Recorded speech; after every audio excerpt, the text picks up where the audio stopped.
Pour le deuxième thème, nous parlons de sous-entendus. Les sous-entendus dans la réussite professionnelle des femmes, des clichés professionnels et dans les regards des sexes opposés. Une femme qui réussit n'est-elle pas légitime? Y a-t-il toujours un supposé masculin derrière? Au-delà des perceptions, il existe des contraintes naturelles qui prédisposent les femmes à moins de responsabilités professionnelles. Alors, parlons-en.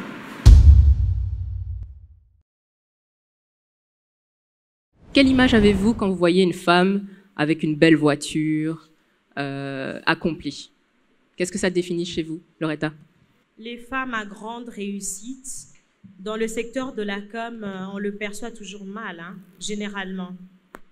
Que ce soit des journalistes, que ce soit des femmes qui ont réussi en carrière de communication. Souvent, on les taxe des femmes, entre guillemets, femmes des politiques, copines des politiques. Et pourquoi? Concubines des grands messieurs. Et ça pose problème. Parce qu'aujourd'hui, on peut voir telle femme qui a travaillé durement pour arriver là où elle est arrivée. Mais après, elle se tape une Jeep, de par la sueur de son front. Mais on dit non, Jeep, je crois que c'est un problème. C'est vraiment un problème et parfois ça décourage. Mais je pense que ça ne peut pas décourager celles qui ont le mental fort.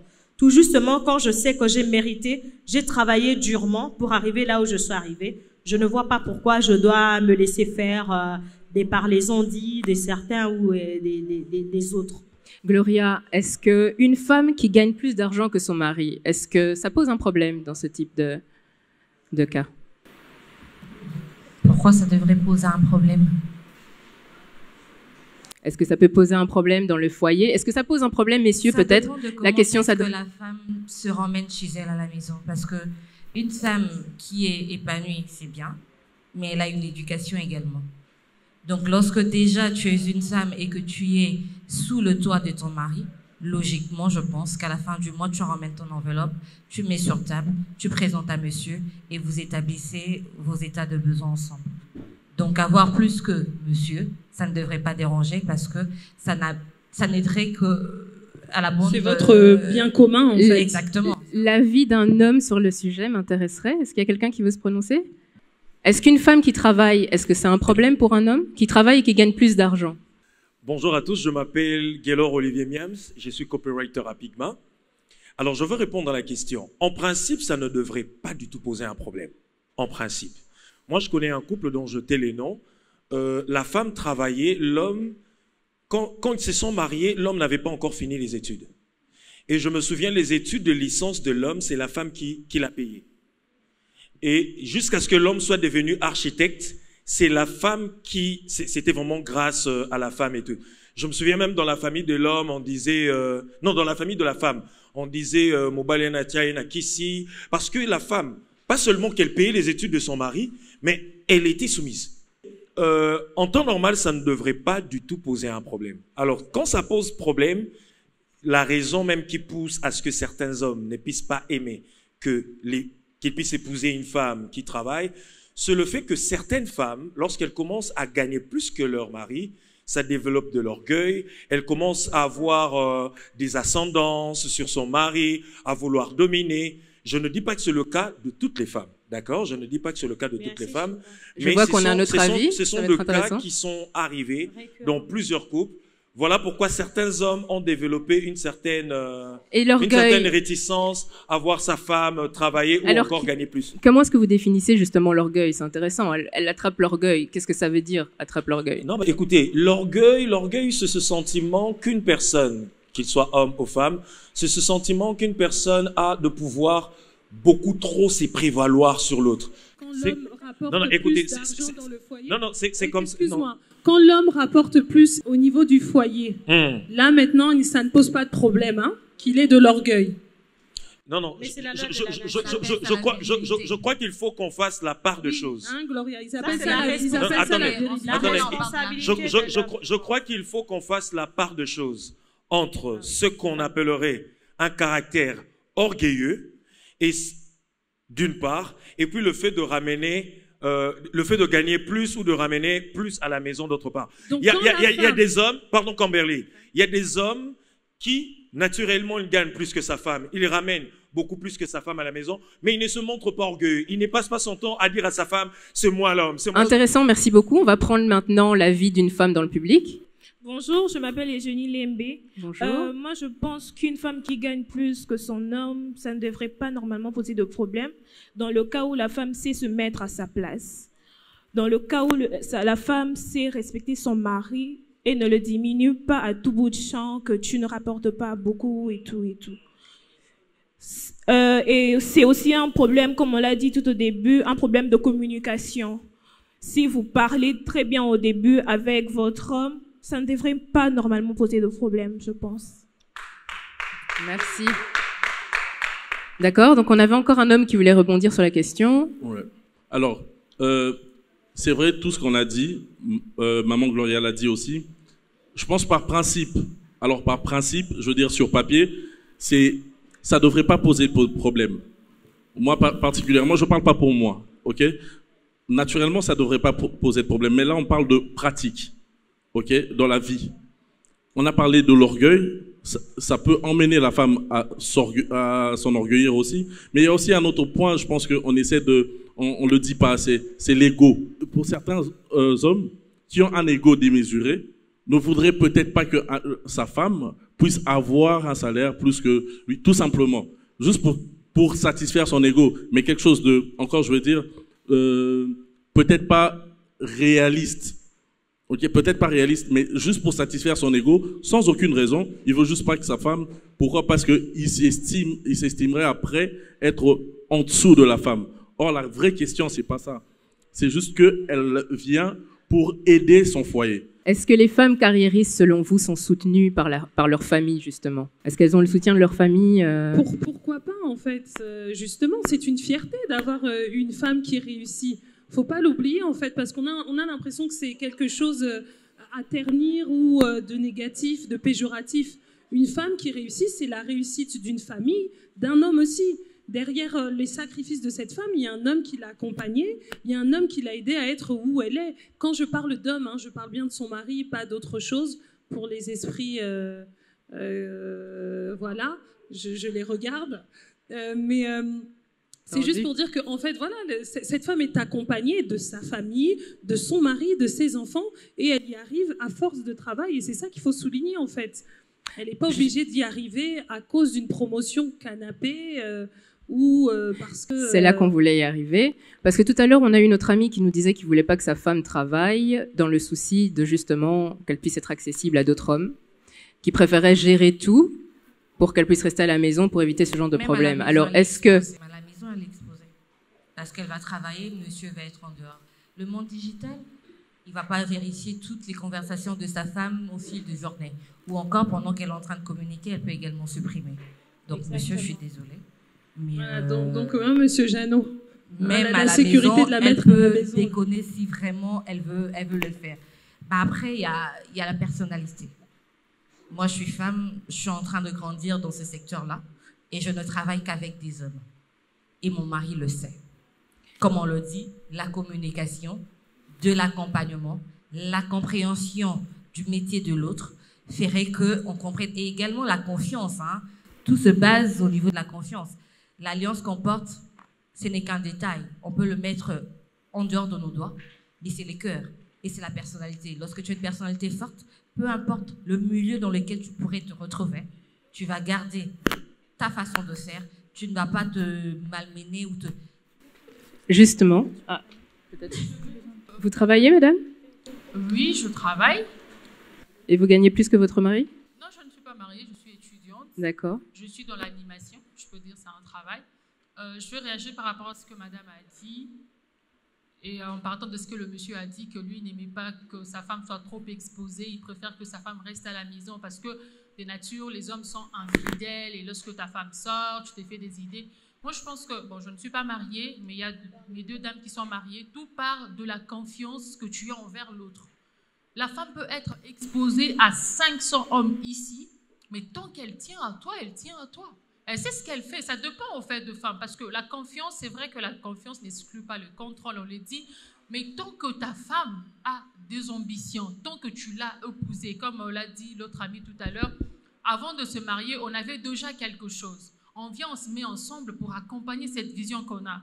Mais tant que tu m'as trouvé avec ma vision, accepte ma vision et accompagne-moi. Au lieu de dire que moi, je veux protéger ma femme parce qu'elle sera exposée. Il y a même de femmes qui sont protégées à la maison, mais qui trompent leur mari.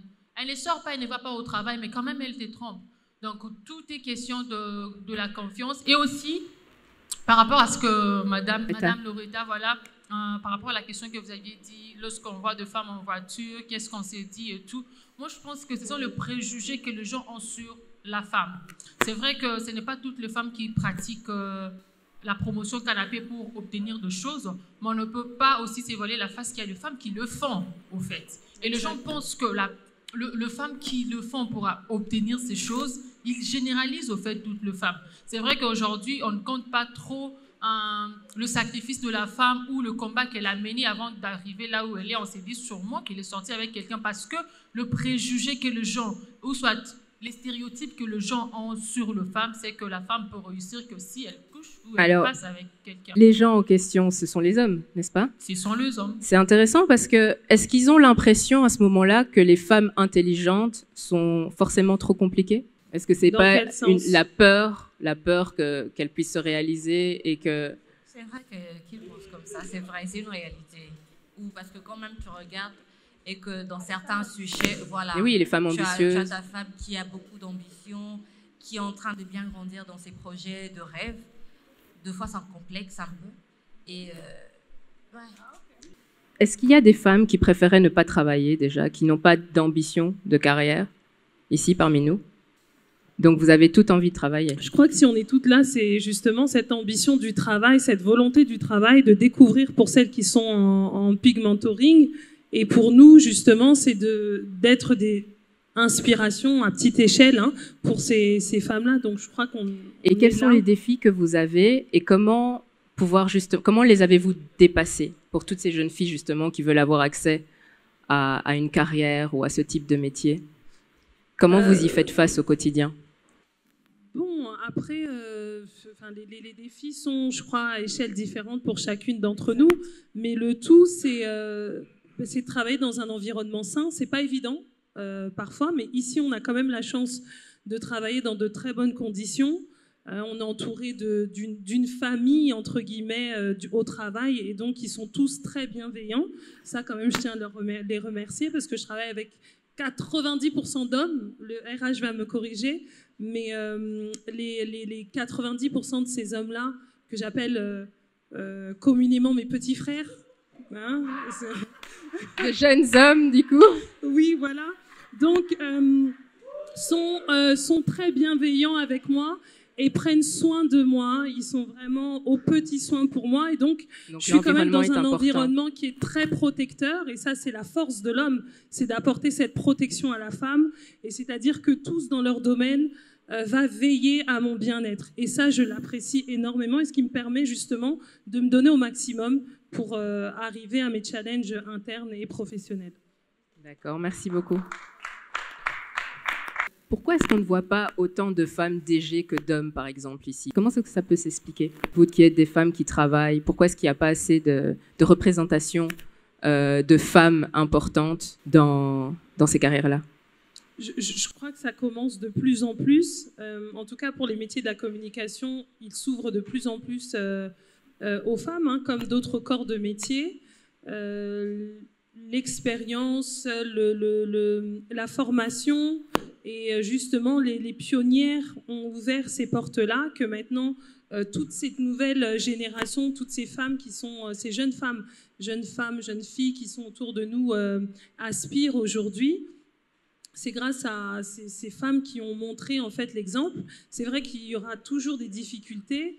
Au plus on monte et au plus haut on va avoir peut-être des cas de conscience ou des opportunités qu'on va nous donner pour des raisons parfois douteuses.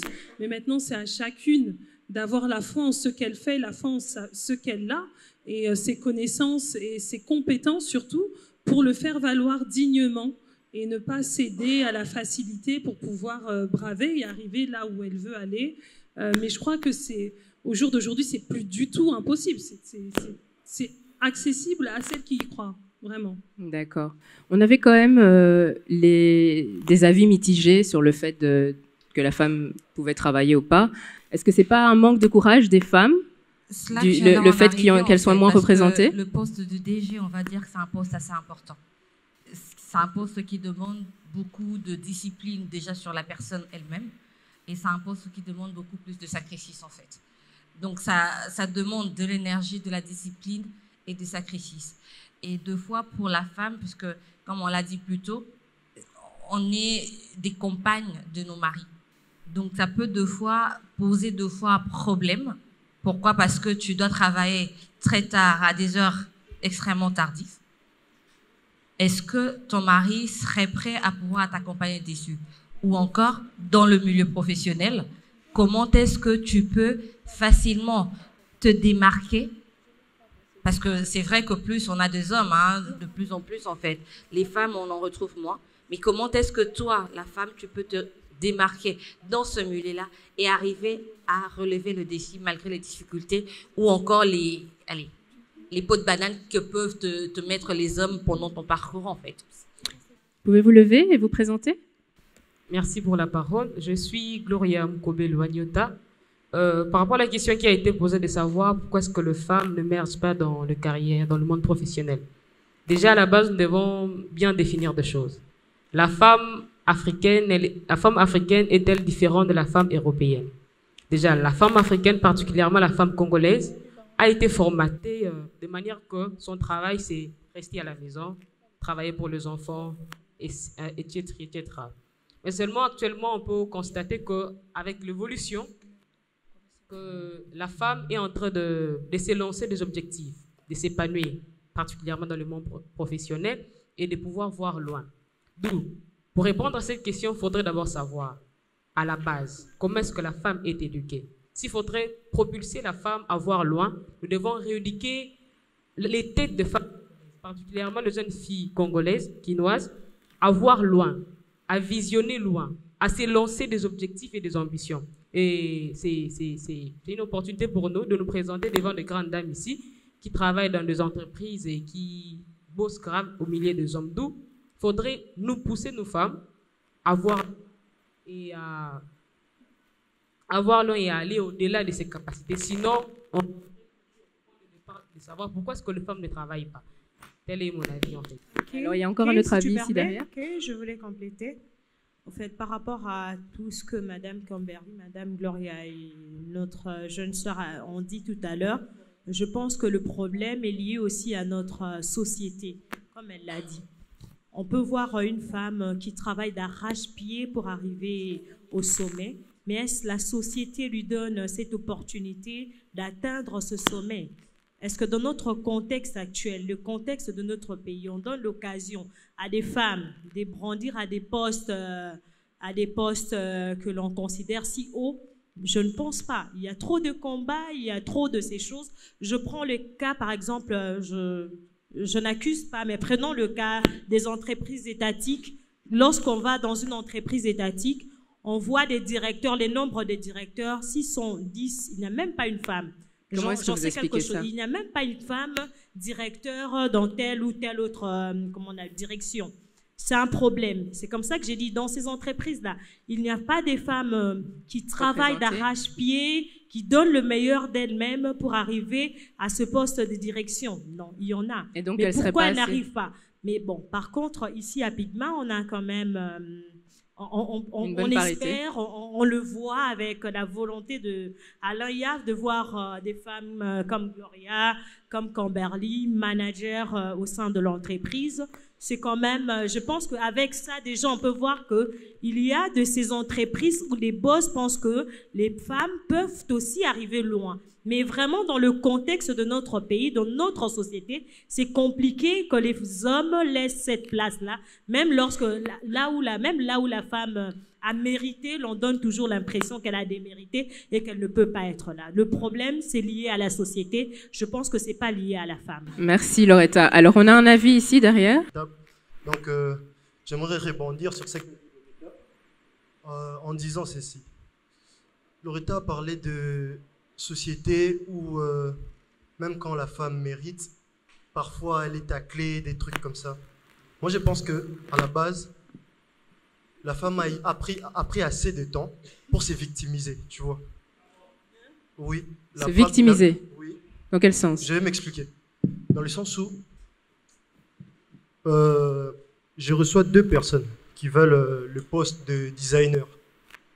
Une femme et un homme. Logiquement, si la femme fait mieux que moi, automatiquement, si la femme fait mieux que l'homme, automatiquement, je prends la femme. Tu vois, je ne dis pas jamais, mais je suis quand même assez pragmatique, je dirais.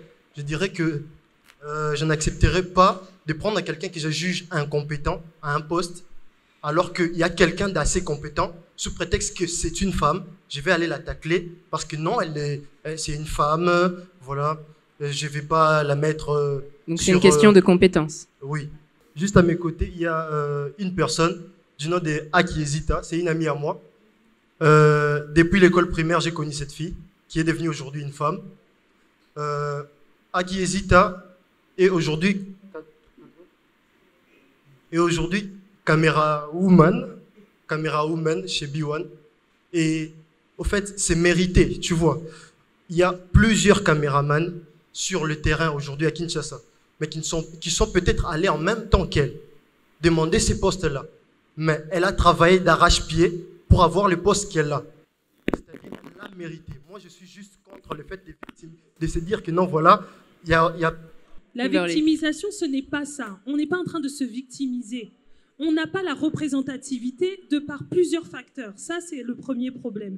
De 2, il y a le manque d'opportunités également, d'accord, qui ne nous est pas donné. Il ne nous est pas donné par qui?